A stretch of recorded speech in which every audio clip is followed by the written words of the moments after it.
Olá, muito boa noite para você. Começa agora o Aparecida Debate, um espaço para discutirmos os principais assuntos do Brasil e do mundo. E hoje vamos falar sobre a PEC paralela. Com certeza você está acompanhando ou já ouviu algo sobre a reforma da Previdência e que isso vai impactar diretamente na aposentadoria de todos nós brasileiros. A PEC paralela nada mais é do que a proposta de emenda à Constituição feita pelo relator, o senador Tasso Gereissati, do PSDB do Ceará. Essa PEC traz os principais trechos modificados pelos senadores no texto principal da reforma da Previdência. Entre as mudanças estão alterações no benefício de prestação continuada, a inclusão de servidores de estados e municípios na reforma, o tempo mínimo de contribuição e também põe fim à isenção tributária para as instituições filantrópicas. Segundo especialistas, a PEC é uma estratégia para agilizar a votação da reforma e evitar que o texto retorne para a Câmara, fazendo com que a aprovação demore mais tempo. Mas e se essas mudanças da PEC paralela não forem aprovadas em conjunto com a PEC principal? O que acontece com o trabalhador? Será que a população está por dentro das futuras regras previdenciárias? Até porque são duas PECs em tramitação, mas que não são debatidas em sociedade. E para discutirmos melhor o assunto, aqui comigo está a Bruna Martos, ela é coordenadora adjunta do IBPD, o Instituto de Direito Previdenciário, e também é vice-presidente da Comissão de Direito Previdenciário da OAB de São José dos Campos, interior de São Paulo. E eu também converso com o Euler Pereira Bahia, que é vice-presidente do Fórum Nacional de Instituições Filantrópicas, o FONIF, e desde 2001 é chanceler do Centro Universitário Adventista de São Paulo, a UNASP. Olá, muito bem-vindos aqui ao Aparecida Debate. Antes da gente começar aqui o nosso bate-papo, a gente tem uma reportagem da Thalita Galvão e ela vai mostrar um pouquinho de como funciona essa PEC paralela e qual é o impacto social nas instituições de educação. Vamos acompanhar aqui. O gosto da Emily, aos 6 anos de idade, pelo inglês, vem do aprendizado que ela tem na escola. A instituição realmente mudou a nossa vida, ajudou muito a gente no momento que a gente mais precisou. Se não tivesse, eu não saberia o que eu ia fazer. E a obra que a Emily participa e gosta tanto é mantida por essa escola, uma instituição filantrópica da capital paulista. Só que agora o sentimento por aqui é de insegurança. Tramitação no Senado, a proposta de emenda à Constituição, a PEC paralela, como é conhecida, quer acabar com o certificado de entidade de assistência. Isso significa a perda da filantropia das instituições de educação. Então a gente não tem salário. A gente trabalha, a gente acredita que é a nossa missão, e isso favorece, isso dá para a gente multiplicar o que a gente recebe e dá para a gente garantir toda a atividade, porque senão não daria. Atualmente, a Constituição diz que são isentas de contribuição para a Seguridade Social as entidades beneficentes de assistência social que atendam às exigências estabelecidas em lei. A PEC propõe a retirada da imunidade tributária para as instituições de educação e efeito cascata para a saúde e assistência social. Hoje, a cada R$1 investido pelo Estado com a isenção de contribuição por parte da filantropia, as instituições devolvem R$ 7,39 à sociedade. Foi o que mostrou uma pesquisa feita pelo Fórum Nacional das Instituições Filantrópicas, a FONIF, com dados oficiais dos ministérios que regulam o setor. Só na educação são devolvidos quase 5 vezes mais do que recebem. Somam mais de 2,5 milhões de alunos, com 725 mil bolsistas no ensino básico e superior. Diante disso, as instituições filantrópicas estão se manifestando contra a PEC paralela e alertam sobre a real necessidade de se discutir sobre o assunto. A gente precisaria muito, que as pessoas conversassem, que o debate fosse aberto, porque isso também está sendo feito assim, de maneira muito fechada. A sociedade não está conversando e debatendo sobre isso. Poucas pessoas estão informando a população sobre o que está acontecendo. Euler, vamos começar com você, porque talvez esse seja um dos principais pontos de modificação dessa PEC. Segundo estimativas do senador Tasso Gereissati, que é o relator dessa PEC, talvez essa PEC paralela vai gerar uma economia de 505 bilhões de reais em 10 anos. E desse dinheiro, 60 bilhões são da cobrança gradual de contribuições previdenciárias de entidades filantrópicas e sem afetar as santas casas. Então eu queria que você comentasse um pouquinho o que é a PEC paralela nesse caso e se realmente isso que o senador está falando está correto. Em primeiro lugar, é importante, Marcelo e Bruna, que a gente entenda que não se trata de uma mera isenção de imunidade tributária para as instituições filantrópicas de educação, como as de saúde e de assistência social. Essas instituições, ao receberem uma imunidade e estarem isentas constitucionalmente da contribuição da cota patronal, a cota previdenciária patronal, elas devem prestar uma contrapartida que é oferecida, no caso da educação, na forma de bolsas de estudos para alunos reconhecidamente carentes. Portanto, há critérios técnicos rigorosos para que esses alunos sejam enquadrados. Além do que, essas instituições são grandemente fiscalizadas. Talvez um dos setores da economia nacional que esteja mais sujeito à fiscalização, a acompanhamento, a monitoramento e a prestação de contas são essas instituições.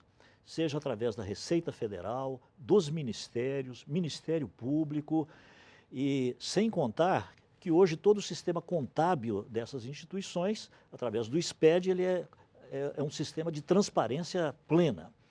Portanto, o primeiro aspecto a ser considerado é este.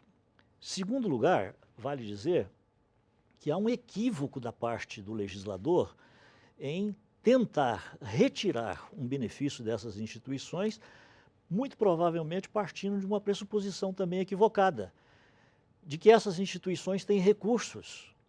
Na verdade, as instituições filantrópicas de educação, elas estão aqui há dezenas de anos, na realidade há séculos. Estão presentes no Brasil muito antes que houvesse sistema de educação organizado, elas já estão oferecendo educação. E essas instituições fazem isto sem nenhum retorno financeiro para quem quer que seja na instituição. Ou seja, são instituições cuja finalidade é de não obter lucro e todo o recurso que oferem é totalmente investido na sua atividade fim.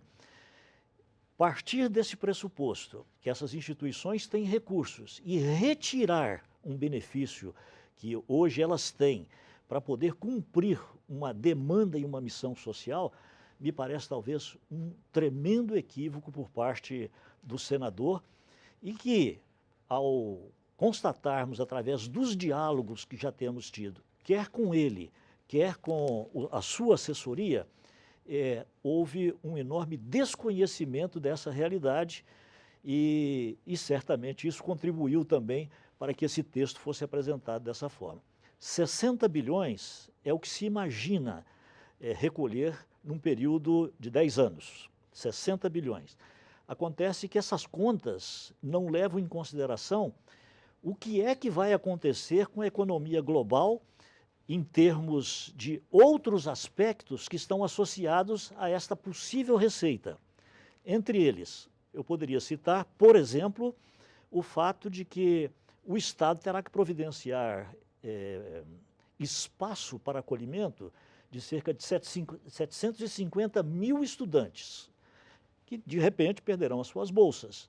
O Estado hoje não tem condições de fazer isso. Essas instituições certamente encolherão. Ao se encolherem, o que é que vai acontecer? Para sobreviverem com um aumento de impostos, porque isso vai aumentar a sua folha de pagamento em torno de 30%, elas terão que repassar isso para mensalidades. Isso vai afetar uma grande parte dos estudantes que estudam hoje e que são de classe média e até média baixa, que, em não tendo condições de bancarem as suas mensalidades, vão também ter que migrar para o sistema público, o que vai exigir mais investimento por parte do Estado. Portanto, há um conjunto muito grande de aspectos que não foram considerados, que certamente não sustentam a expectativa que o senador tem de abastecer os cofres da Previdência Social nesta base em que ele supõe. A gente vai voltar e vai falar bastante ainda disso, Bruna. Eu queria que você comentasse esse ponto, mas existem outros pontos também dessa PEC paralela. Eu queria que você falasse um pouquinho. Tem, por exemplo, a inclusão dos servidores de estados e municípios na reforma. Esse também é um outro ponto polêmico, né? Então, esse é um outro ponto polêmico que está sendo muito discutido, que é a inclusão dos estados e municípios para que eles tenham aí a mesma regra que nós, do regime geral, temos. Regime geral, para quem não sabe, é do INSS. É bom a gente explicar assim, porque é difícil, às vezes, para quem está em casa entender o que é um regime próprio, que são os servidores, e o regime geral, que são, assim, os segurados do INSS, a maioria.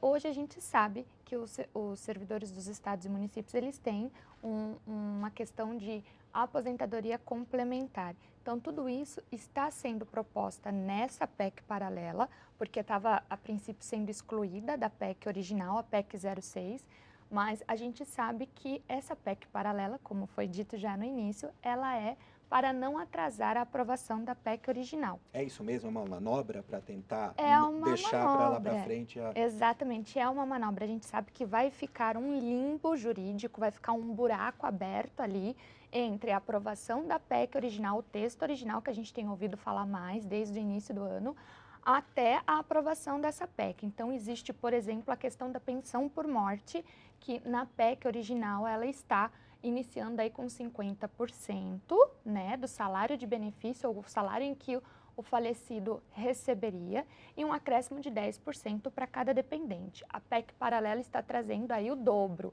20% para cada segurado dependente. E também a questão da aposentadoria por invalidez, a questão do benefício por incapacidade, que na PEC original a gente tem aí o início do cálculo, a base de cálculo, como 60%. Como que é feito esse cálculo só para a população entender? Hoje, nas regras atuais, nós pegamos 80% da média dos maiores salários de contribuição. E ali a gente aplica 100% para o benefício por incapacidade. Com a reforma, o primeiro ponto de mudança é que vai ser 100% da média de contribuição. Isso por si só já derruba o valor de um benefício, seja ele a aposentadoria, seja ele um benefício por incapacidade. E a partir dessa média vai começar com 60%. Então, isso na PEC original. Com a PEC paralela vem aí um acréscimo de 10%, iniciaria com 70%. Mas qual é a grande questão? Para que uma PEC paralela, se tudo isso pode ser discutido na PEC original? Segundo ponto, como fica esse meio tempo entre a aprovação de um e outro? Se uma pessoa vai poder esperar a aprovação da PEC paralela para poder se beneficiar com esses 10% a mais? E a gente tem visto, né, a própria fala do doutor, senhor Euler, de que os mais atingidos, de fato, com essa reforma, são as pessoas que precisam mais. Seja aí através das instituições filantrópicas, seja de quem necessita de um seguro da Previdência Social. Então, a gente tem que estar atento a essas questões e entender. A PEC paralela, ela está trazendo esse benefício a mais? Está para quem depende de um benefício pensão por morte, para quem depende de um benefício por incapacidade.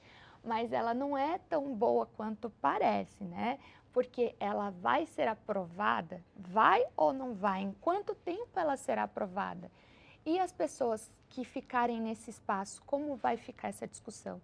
Então, a gente tem que estar atento a todos esses detalhes. Daqui a pouco a gente vai mostrar o que a população acha sobre esse assunto, que ainda tem muitas dúvidas. Sim. Voltando um pouquinho, Euler, eu queria que você falasse, não são só as instituições educacionais, todas as outras entidades filantrópicas também vão sofrer com essa mudança dessa PEC paralela, né? Veja, a alteração que foi proposta em relação ao chamado artigo 195, parágrafo 7º, inciso 7º da Constituição, que define a questão da filantropia para as instituições de beneficentes de assistência social. Estas instituições são as instituições de educação, de saúde e de assistência social. Acontece que nesta proposta estão sendo excluídas da imunidade as instituições de educação e parte das instituições de saúde. Porque, segundo a proposta do relator, apenas as santas casas que estariam gozando ainda do benefício da imunidade. Acontece que o Brasil... Que é a fala do senador, do relator da PEC. Né? Exatamente. Acontece que o Brasil tem um número muito grande de hospitais, clínicas que são filantrópicas e que não são santas casas. Vejam, são 265 milhões de atendimentos que são feitos por estes hospitais e clínicas por ano. São 100 mil leitos que são oferecidos através das santas casas e hospitais filantrópicos anualmente à disposição do Serviço Único de Saúde. Então, mais de 50% dos serviços de atendimento de alta e média complexidade, e no caso de alta e média complexidade, são 59% dos atendimentos realizados no Sistema Único de Saúde, são realizados através dos hospitais e de santas casas, hospitais filantrópicos e santas casas. Como é que esse assunto vai ser equacionado, visto que eu tenho conhecimento, por exemplo, de hospitais que atendem 80% dos seus pacientes no regime SUS, e são hospitais filantrópicos, e não são santas casas. Quando a legislação estabelece que 60% dos atendimentos devem ser feitos na modalidade SUS. Então, o alcance do prejuízo social, especialmente sobre os mais carentes, é de uma enormidade brutal e que não nos parece que isso ainda chegou ao conhecimento de nossos legisladores. Porque, a partir de uma premissa errada, você pode tomar um objetivo e perseguir aquele objetivo, ignorando que existe um conjunto de impactos paralelos, adjacentes a este fato, que exigirão do Estado talvez muito mais recursos, muito mais empenho no sentido de equacionar o serviço e tomando-se ainda por base que nós vivemos numa situação em que a nossa saúde não é lá essas coisas e nem a nossa educação. Não é verdade? A nossa saúde, todos nós sabemos, as dificuldades que existem. A tabela SUS, por exemplo, já há praticamente 20 anos que não é reajustada. E os hospitais vão sobrevivendo com essa angústia, essa penúria. E por que fazem isso? Porque têm uma vocação para servir. Na verdade, as instituições filantrópicas são uma extensão, um braço estendido do Estado, onde o Estado não pode alcançar. E mais do que isso, elas realizam isso com transparência, com eficiência, com muito baixo custo e com um retorno extraordinário, já que elas complementam enormemente. E vale dizer aqui que não é o pedido do governo isso, viu? Esse é um outro fato importante. Nós temos mantido contato com o Poder Executivo e o Poder Executivo entende que, na perspectiva deles, há um equívoco, porque se prejudicar as instituições filantrópicas, sejam as de educação, sejam as de saúde, as de assistência social, todo o ônus disso vai para a conta do Estado, que terá que equacionar esse déficit gerado em função dessa medida. Então, na verdade, o impacto social é muito maior do que apenas este que está sendo considerado sob uma perspectiva muito superficial. Bruna, a gente está se encaminhando para o final desse primeiro bloco, mas eu queria que você rapidamente explicasse. Esse tema já é polêmico da reforma da Previdência. Por que existia a PEC principal, que já é a questão da reforma da Previdência, e por que surgiu essa PEC paralela? Ela é basicamente uma manobra para acelerar e não impedir a aprovação imediata da PEC 06, a PEC inicial. Então, o que acontece? Hoje a PEC ela foi aprovada na Câmara dos Deputados em 2 turnos e precisa ser aprovada no Senado também em votação de 2 turnos. Se o Senado fizer alguma alteração nessa PEC original, essa proposta ela volta para a Câmara dos Deputados e se inicia o processo. E aí, muito provavelmente, nós não tenhamos a aprovação ainda esse ano, como o governo gostaria, como o governo quer, né? Inclusive, a gente fala da aprovação ainda agora no mês de outubro. Então, para conciliar aí as propostas de emenda à emenda original, o Senado propôs essa PEC paralela.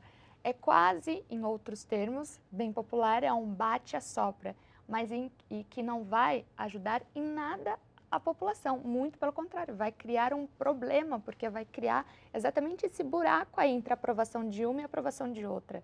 Então, essa PEC paralela, ela não tem algo que justifique de fato essa necessidade. Você falou da população, daqui a pouco a gente vai falar sobre a população, a opinião da população sobre a reforma da Previdência. A gente faz uma pequena pausa agora e na volta do Aparecida Debate, nossa reportagem foi às ruas para saber a opinião das pessoas sobre a reforma da Previdência e a PEC paralela. A reforma que está tendo agora, a gente vai morrer e não vai se aposentar. Tem muitos aposentados aí que são aposentados, que o presidente tem que rever isto, que tem gente que é aposentada e não precisa. Estamos de volta com o Aparecida Debate. Hoje estamos falando sobre a PEC paralela. Aqui comigo está a Bruna Martos, coordenadora adjunta do IBPD, o Instituto de Direito Previdenciário, e também é vice-presidente da Comissão de Direito Previdenciário da OAB de São José dos Campos, interior de São Paulo. E eu também converso com o Euler Pereira Bahia, que é vice-presidente do Fórum Nacional de Instituições Filantrópicas, o FONIF, e desde 2001 é chanceler do Centro Universitário Adventista de São Paulo, a UNASP. E agora a gente vai acompanhar uma reportagem da Camila Moraes, que ela foi até as ruas para saber a opinião do povo, da população, sobre a reforma da Previdência e também da PEC paralela. Oi, Camila. Oi, Marcelo. Nós viemos às ruas hoje para saber a opinião das pessoas sobre a PEC paralela. Existe muita discussão envolvendo a reforma da Previdência e, consequentemente, sobre a PEC paralela. E a principal dúvida é se as pessoas vão conseguir se aposentar um dia no futuro. Então é isso que nós vamos saber aqui nas ruas. Toda essa reforma da Previdência, essa PEC paralela, o que pode ser feito aí para ajudar as pessoas a adquirirem esse benefício no futuro? Isso aí vai beneficiar só político. A PEC vai favorecer os políticos. A população que precisa da aposentadoria não tem. Olha, na verdade, eu não concordo muito não, né? Por quê? Porque pela a reforma que está tendo agora, a gente vai morrer e não vai se aposentar, né? Eu já estou esperando por isso, né? Porque para o ano eu faço 60 anos de idade e estou correndo atrás da minha aposentadoria. Está sendo muito burocrático mesmo. A senhora se aposentou tem quanto tempo? Faz 4 anos. E na época foi muita burocracia? Não, saiu na hora. Saiu na hora a aposentadoria. E hoje a senhora acha que também é assim? Eu acredito que depende da pessoa, eu acho. Né? Depende do tempo de contribuição, depende da idade. A senhora trabalha ou já se aposentou? Ai, eu tô na labuta ainda. A senhora acha que vai demorar muito para aposentar? Com certeza. Por quê? Por causa desse plano agora do Bolsonaro, né? Que a gente não entende como que vai ser, como que é, entendeu? A senhora acha que teria alguma medida mais fácil para que as pessoas pudessem se aposentar de uma maneira mais simples? Eu acho que se trabalhasse uns 20 anos, né? Para aproveitar bastante a aposentadoria. Tipo eu, assim, que não trabalhei nem 10 ainda. Nossa, vai ter que trabalhar muito tempo ainda. Pois é, né? Então, é por isso que tinha uns 20 anos, assim, carteira registrada e depois para aproveitar, né? Porque daí depois vai se aposentar quantos anos? 60, 70? Para quê? Para poder comprar remédio? Tem gente que é aposentada e não precisa. São pessoas que não têm nem 50 anos. E estão aposentados, não tem problema nenhum.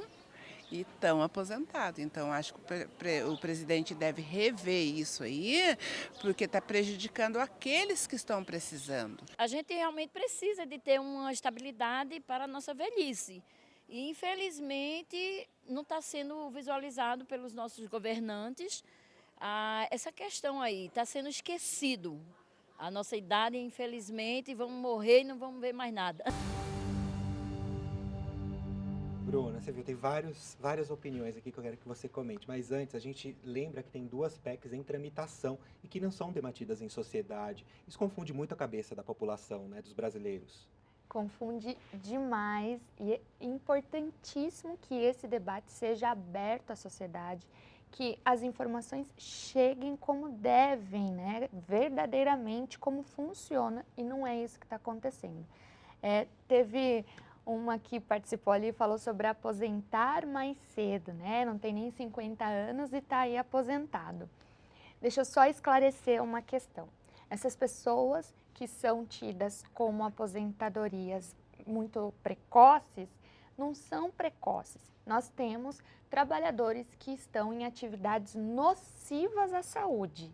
Então, às vezes a gente pensa que a pessoa trabalhou e se aposentou muito cedo e que aparentemente ela está bem, como ela disse, não tem nenhum problema de saúde. Eu vou dar um exemplo bem básico. Aqui na região, nós estamos em Aparecida, eu sou de São José dos Campos, uma região metalúrgica. Tem funcionários de empresas metalúrgicas que estão fazendo lá os nossos veículos. Essas pessoas estão expostas a ruído em nível superior ao que a lei permite. Ainda que use o protetor auricular, eles não minimizam de fato como deveria esse ruído. E o que acontece? Essas pessoas perdem a audição. É comprovada a perda da audição. Em decorrência disso, existe essa possibilidade de uma aposentadoria com tempo de contribuição menor, as chamadas aposentadorias especiais. Existem também a questão de quem trabalha com eletricidade, os mineiros que trabalham em minas, que tem que trabalhar, a lei permite hoje 15 anos, e aí pode então se aposentar. Então não é que se aposenta cedo, se aposenta com uma idade reduzida, por quê? Para indenizar uma perda aí da saúde. Frentistas, por exemplo, que estão ali expostos diretamente ao agente benzeno, que é cancerígeno. Então, assim, existem uma série de fatores que a gente tem que entender e que, de repente, as informações não estão chegando como deveria. Simplesmente a gente escuta falar que a população está aposentando muito nova. Mas só fazer uma observação, e eu queria saber a sua opinião, mas isso inclusive essa informação que você está passando tem a mudança na PEC paralela, né? Que os senadores querem regras menos duras para esse tipo de trabalhador. Em termos, a única coisa que vem nessa PEC paralela é a redução na regra de transição da pontuação.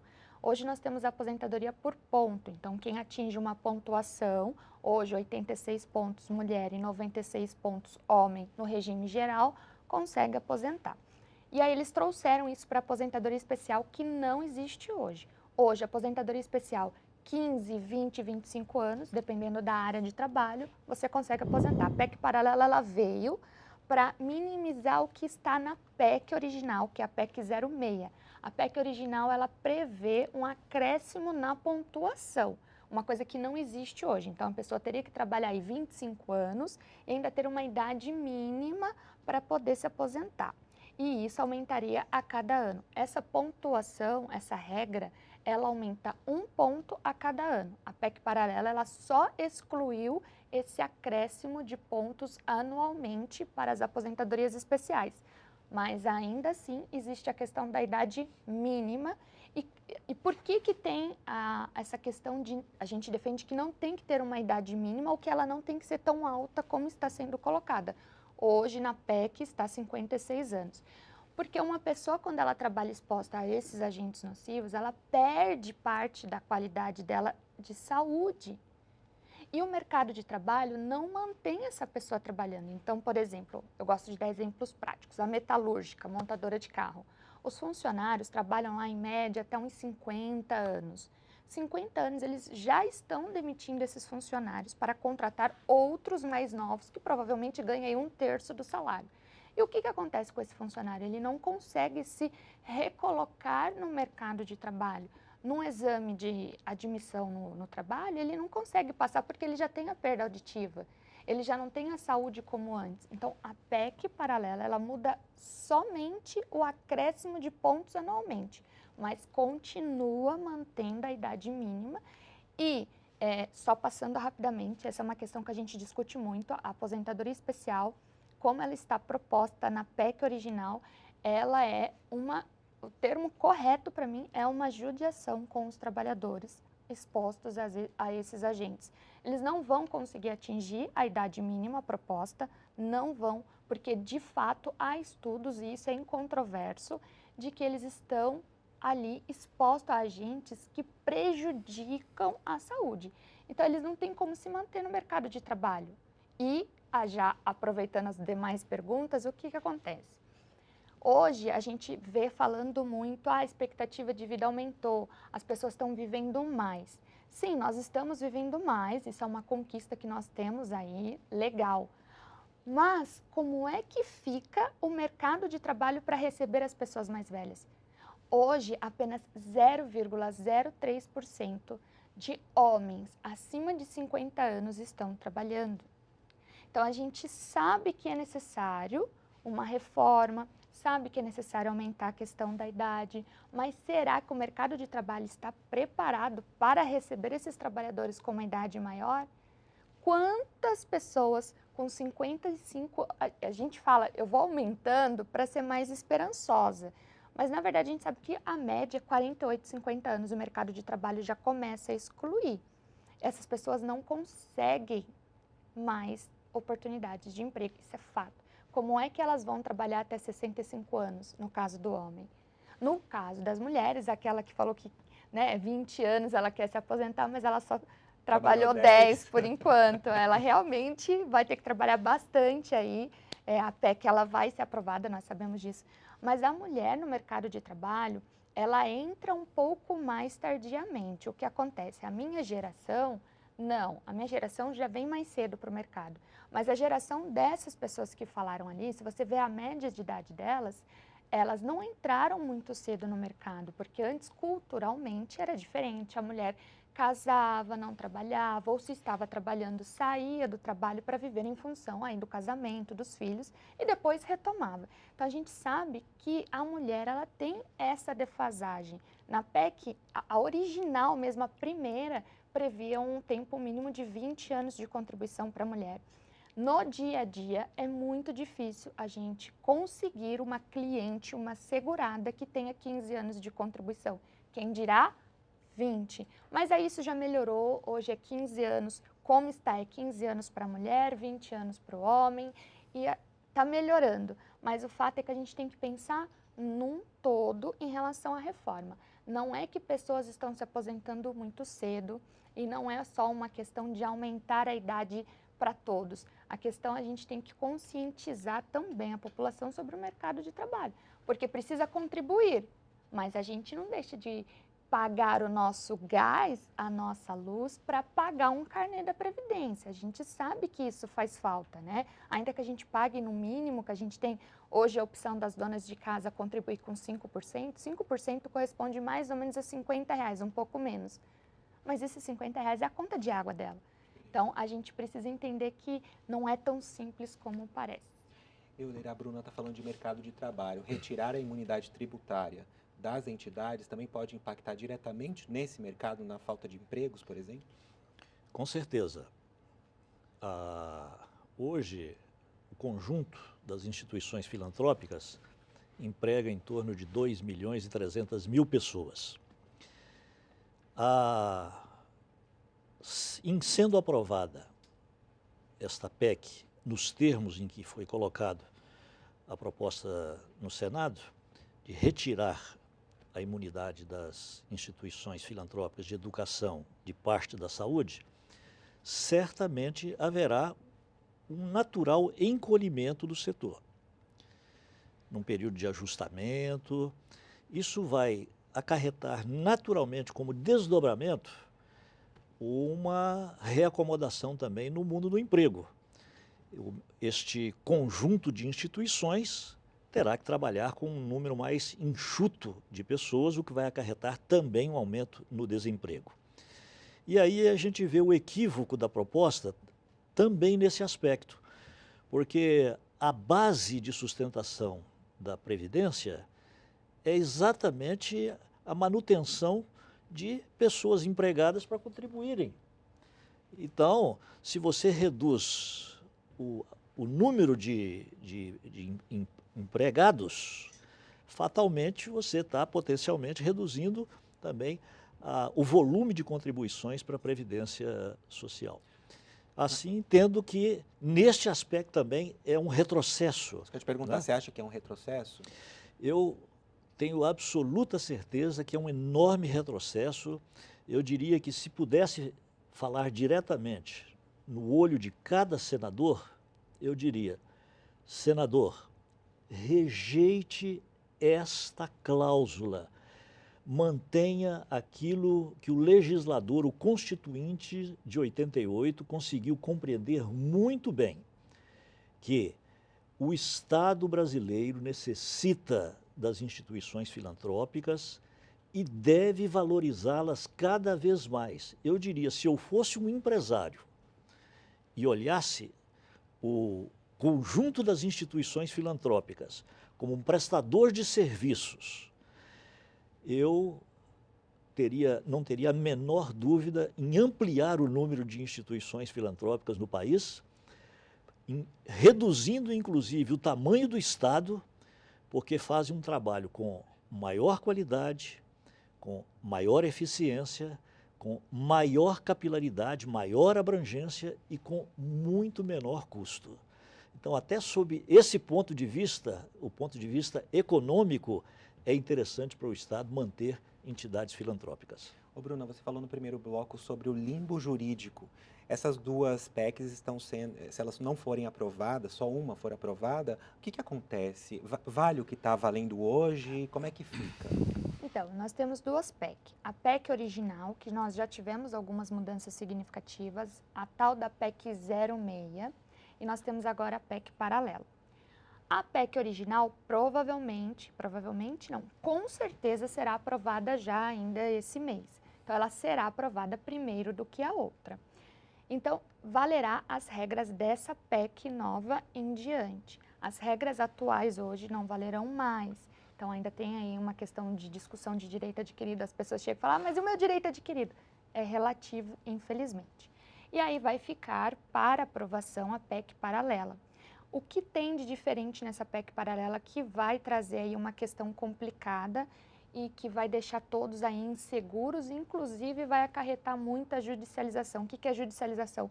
É quando você tem o seu processo negado no INSS e aí você tem que recorrer à justiça, é o único meio que nós temos. Por quê? Imagine só uma pessoa que vai requerer uma pensão por morte a partir da aprovação da PEC original, que é 50% iniciando como valor ali de pensão e 10% para cada dependente. Então, se é só a viúva, ficaria 60%. A PEC paralela, ela prevê o dobro, então seria 70%, 50% iniciando e 20% para a viúva, ok? Como é que fica essa viúva nesse meio tempo? A PEC original foi aprovada hoje. Ela tem direito a 60%. Só que nesse meio tempo vai ser aprovada a PEC paralela, onde ela terá um pouco mais ali no valor. Como é que fica a situação dessa pessoa? A maioria dos... Hoje, assim, a gente tem visto aí a aprovação da PEC do pente fino, a PEC não, a aprovação da MP do pente fino que se transformou em lei, que é o corte, a revisão dos benefícios por incapacidade. Hoje, a pessoa que se aposenta aí por uma incapacidade, uma invalidez, ela vai ter o mesmo cálculo, 60%. 60% porque seria a regra da aposentadoria, a forma de cálculo da aposentadoria. 60%. A PEC paralela, ela prevê 70%. Ah, mas é pouco, é 10%. Gente, 10% em cima do valor do salário mínimo já é R$ 98. Então, não adianta a gente pensar 10% é pouco, é R$ 98. R$ 98 é a conta de água e luz da maioria da população. Mas como é que fica essa pessoa? Como que ela vai discutir? Que segurança ela tem ali no meio?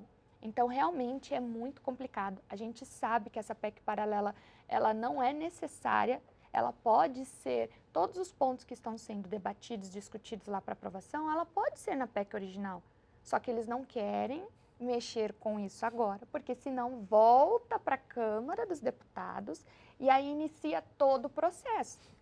O que acontece? A PEC não é aprovada esse ano, somente provavelmente para o ano que vem, e gera todo esse tumulto aí que a gente vê de pressa, que não é necessário. É um tema que tem que ser discutido amplamente, é um tema que atinge a sociedade diretamente. Não é uma PEC que vai afetar só os grandes, que vai acabar com os privilégios, não é isso. Isso é informação que eles vendem para poder convencer a população.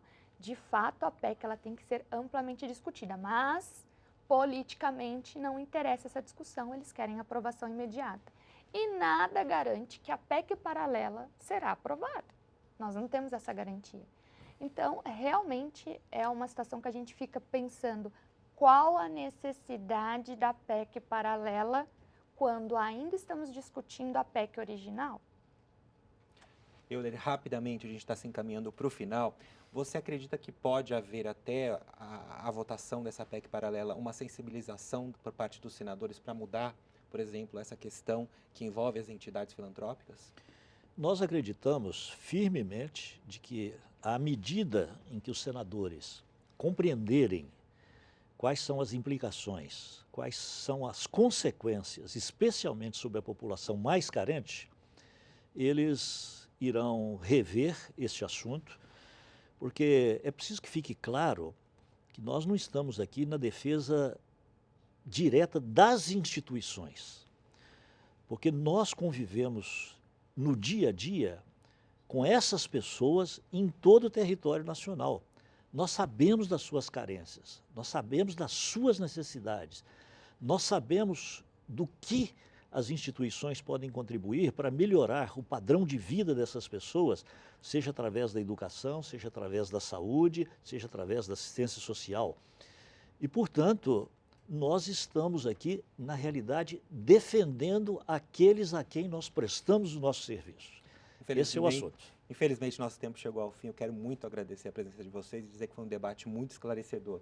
Então, eu agradeço a Bruna Matos, coordenadora adjunta do IBTP, o Instituto de Direito Previdenciário, e também é vice-presidente da Comissão de Direito Previdenciário da OAB de São José dos Campos, interior de São Paulo. E muito obrigado também ao Euler Pereira Bahia, que é vice-presidente do Fórum Nacional de Instituições Filantrópicas, o FONIF, e desde 2001 é chanceler do Centro Universitário Adventista de São Paulo, a UNASP.